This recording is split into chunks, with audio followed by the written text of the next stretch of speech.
Hello बच्चों, तो PBR 322 के बाद आज है हम एक नए वेक्टर के साथ जिसका नाम है पक 8।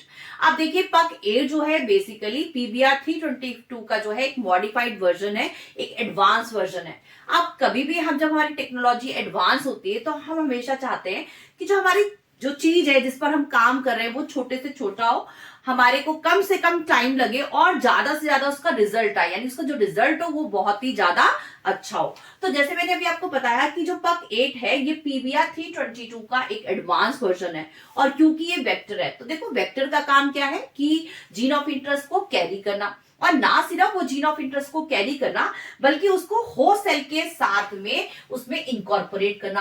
अब जो कि हमारी होस्ट सेल होती है यहाँ पर बैक्टीरियल सेल।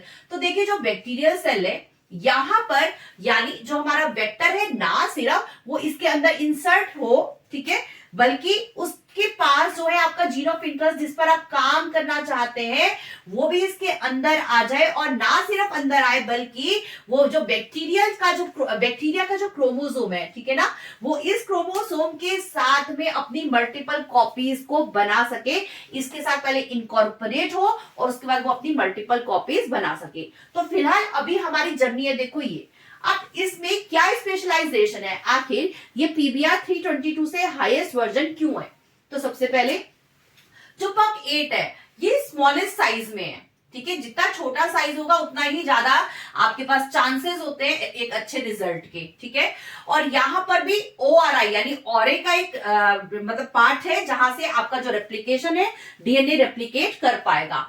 यहां पर भी जो रेजिस्टेंस जीन है, जैसे पीबीआर 322 में दो रेजिस्टेंस जीन थे, एक था एम्पिसिलिन और दूसरा था आपका टेट्रासाइक्लिन। इसी तरह से जो यहाँ पे पक 8 है, पक 8 में एक तो रेजिस्टेंस जीन है आपका एम्पिसिलिन और दूसरा एक स्पेशल जीन है जिसे आप बोला जाता है लेग-जेड जीन, ठीक है। सो देखिए जो लेग-जेड जीन है, leg-Z gene basically group of gene है, वो एक जीन नहीं है बल्कि ग्रुप ऑफ जीन है जो बेसिकली पार्ट होता है आपके लेग ऑपेरॉन का। अब देखिए जो लेग ऑपेरॉन है बेसिकली ये प्रोवाइड करता है, क्योंकि यहाँ पे नंबर ऑफ जीन प्रेजेंट होते हैं तो ये मल्टीपल क्लोनिंग साइट को प्रोवाइड करता है ताकि आप मैक्सिमम अमाउंट में जो डीएनए जो भी आप चाहते हैं जीन ऑफ इंटरेस्ट को एंटर करना, वो लेग-जेड जीन में आप किसी साइट पर जो है इसको इंसर्ट कर सके और जिससे आप मल्टीपल कॉपीज जो है बना सके, और ना सिर्फ मल्टीपल कॉपीज बना सके बल्कि आपको एक लार्ज अमाउंट में प्रोटीन भी मिल सके। तो अभी हम देखते हैं कि आखिर ये पक 8, ठीक है, ये पक 8 आया कहां से, आखिर ये नाम कहां से आया। तो देखिए जो पक 8 में जो पी होता है ये प्लाज्मिड को रिप्रेजेंट करता है, ठीक है। सो पक 8 में पी तो हो गया बच्चे आपका प्लाज्मिड, और इसी तरह से जो यूसी है ये है आपका university of California. So this is university of California. So यहां पर हो गया ये पक 8 का नॉमेनक्लेचर कि आखिर नाम कहां से आया, प्लाज्मिड, और ये है यूसी मतलब यूनिवर्सिटी ऑफ कैलिफोर्निया जहां पर ये बनाया गया, तो उसी के बिहाफ पे इसका नाम दे दिया गया पक 8, ठीक है।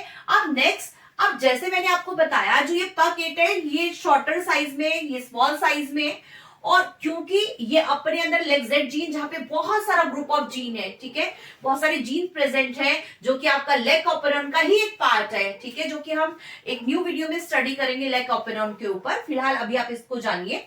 तो जब आपका ये जो आपका प्लाज्मिड है जो कि पक 8 वाला प्लाज्मिड है, जब आपकी क्रोमोसोम आपके बैक्टीरियल क्रोमोसोम के साथ इनकॉर्पोरेट होगा तो ये लगभग एक सेल के अंदर 500 to 700 कॉपीज बना पाता है। यस, 500 से लेकर 700 कॉपीज अपनी बना पाता है, जो कि एक बहुत ह्यूज अमाउंट है, ठीक है। तो कितनी कॉपी बना पाता है ये 500 से लेकर 700 कॉपीज पर सेल, एक सेल में लगभग 500 से 700 कॉपीज बनाना बहुत बड़ा टास्क है जो कि आपका पक 8 वेक्टर कर पाता है, ठीक है। तो इसी वजह से बहुत एडवांस वर्जन में आता है। अब बात करते हैं हम इसके लेगजेड जीन की। तो देखिए जो लेगजेड, लेग का मतलब होता है लेक्टोज, ठीक है। तो ये जो है बेसिकली जैसे बैक्टीरियल सेल है, बैक्टीरियल सेल भी एनर्जी के लिए डिपेंडेंट होती है किसी कार्बोहाइड्रेट पर, और जो आपका लेक्टोज होता है ये डाइसेकेराइड है, ठीक है। तो क्योंकि आपका जो लेक्टोज है डाइसेकेराइड है, तो जब बैक्टीरियल सेल जो होती है इसके अंदर जो लेगजेड जीन है बेटा, ये बीटा गैलेक्टोसिडेज को प्रोड्यूस करता है, ये बीटा गैलेक्टोसिडेज को इनकोड करता है, और यही बीटा गैलेक्टोसिडेज जो है इस लैक्टोज को, जो कि एक मिल्क शुगर है, जो कि एक डाइसेकेराइड है, ये इसको ब्रेक कर देता है ग्लूकोज और गैलेक्टोज में। और हम जानते हैं कि जो ग्लूकोज है ये एनर्जी का एक सोर्स है, और इस तरह से जो हमारी बैक्टीरियल सेल है उसको एनर्जी मिलती है। सो अभी आप इसका स्क्रीनशॉट ले सकते हैं, और अभी हम जानेंगे कि जो ये लेगजेड जीन है ये आखिर इतना इंपॉर्टेंट क्यों है, और क्या इसका कुछ और भी फीचर है क्या। चलो बच्चों अब ये समझते हैं कि जो हमारा लेगजेड जीन है आखिर ये हमारे पक8 को इतना एडवांस कैसे बना सकता है, ठीक है।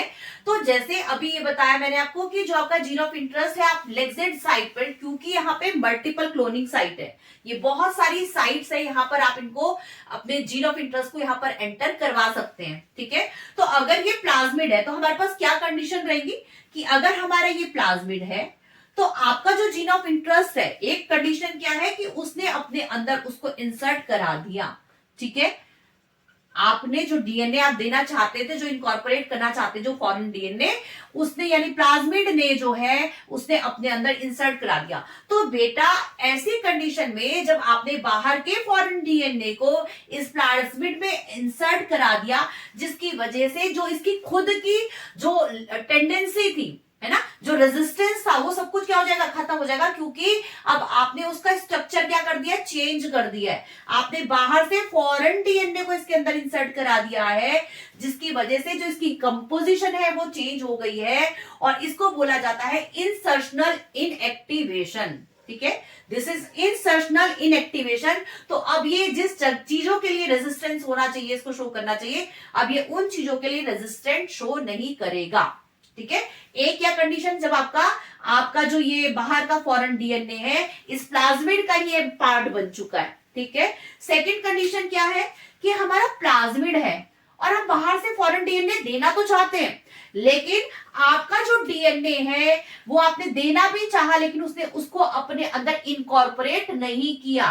Now this is not the part of your plasmid. इस प्लाज्मिड के जो ये पार्ट है इसका अभी भी ये पार्ट नहीं बना है, ये अभी भी बाहर ही एग्जिस्ट कर रहा है, क्योंकि इसने बाहर वाले फॉरेन डीएनए को, इस प्लाज्मिड ने बाहर के फॉरेन डीएनए को अपने अंदर इनकॉर्पोरेट नहीं किया।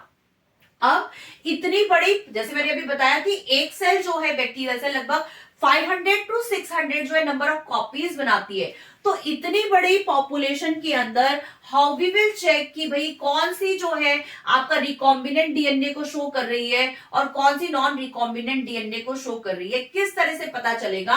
तो इसके लिए जो है हमारे सिलेक्टेबल मार्कर जो है, जो हमारा यूज किया जाएगा वो आखिर क्या है, किस तरह से हम ये जाने कि हमारी कौन सी कॉलोनीज जो है या कौन से बैक्टीरियल सेल जो है वो अब ट्रांसफॉर्म हो चुके हैं और कौन से ऐसे हैं जो अभी तक ट्रांसफॉर्म नहीं हुए हैं, ठीक है।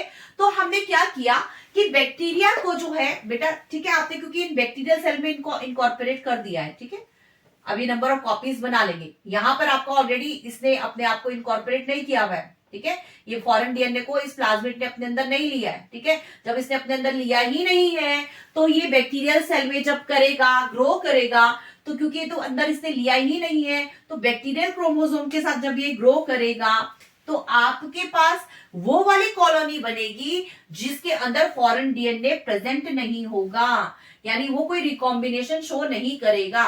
जबकि ये वाला पार्ट, ये वाली बैक्टीरियल सेल जहां पर उसका अपना खुद का बैक्टीरिया का खुद का क्रोमोसोम है, जब इस तरह के प्लाज्मिड को जो कि ऑलरेडी रिकॉम्बिनेंट हो चुका है, जिसमें फॉरेन डीएनए इनकॉर्पोरेट हो चुका है, जब यहां पर ग्रो करेगा तो जो कॉपीज बनेंगी वो कॉपीज किस तरह की होंगी, जिसके पास आपका फॉरेन डीएनए जो है वो इनकॉर्पोरेट हो गया है, ठीक है। लेकिन इतनी बड़ी पॉपुलेशन में हम कैसे जाने, तो यहां पर आती है आपकी ब्लू व्हाइट स्क्रीनिंग, ठीक है। तो यहां पे एक नया टर्म आ जाएगा आपका ब्लू व्हाइट स्क्रीनिंग।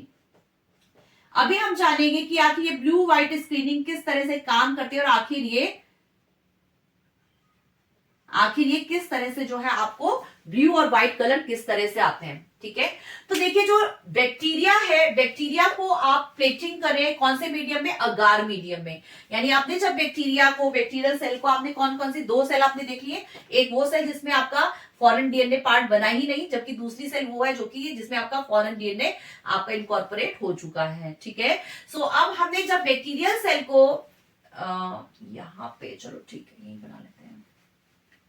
हाँ जी, सो अब हम क्या करेंगे, देखिए कि पेट्री डिश के अंदर आपने जितना भी बैक्टीरिया आपका कल्चर हुआ है आपने उसको ले लिया।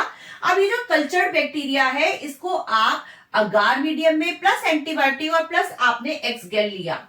अब ये जो एक्सगेल होता है ये कलरलेस सिंथेटिक कंपाउंड होता है जिसके पास प्रेजेंट होता है 5 ब्रोमो 4 क्लोरो 3 इंडोल गैरेक्टोपायरेनोसाइड। ठीक है, सो ये इसका केमिकल कंपोजिशन है हमारे एक्सगेल का। सो बेटा जैसे मैंने अभी आपको बताया था कि जो लेक्सेट जीन होती है ये इनकोड करती है गैलेक्टोसिडेज को। अब जो ये आपका गैलेक्टोसिडेज है बेसिकली ये क्या करता है, जो आपका एक्सजेल होता है इसको हाइड्रोलाइज कर देता है, जिसकी वजह से जो आपका एक्सजेल है, ठीक है, वो कन्वर्ट हो जाता है 5 ब्रोमो 4 क्लोरो 3 इंडोल में।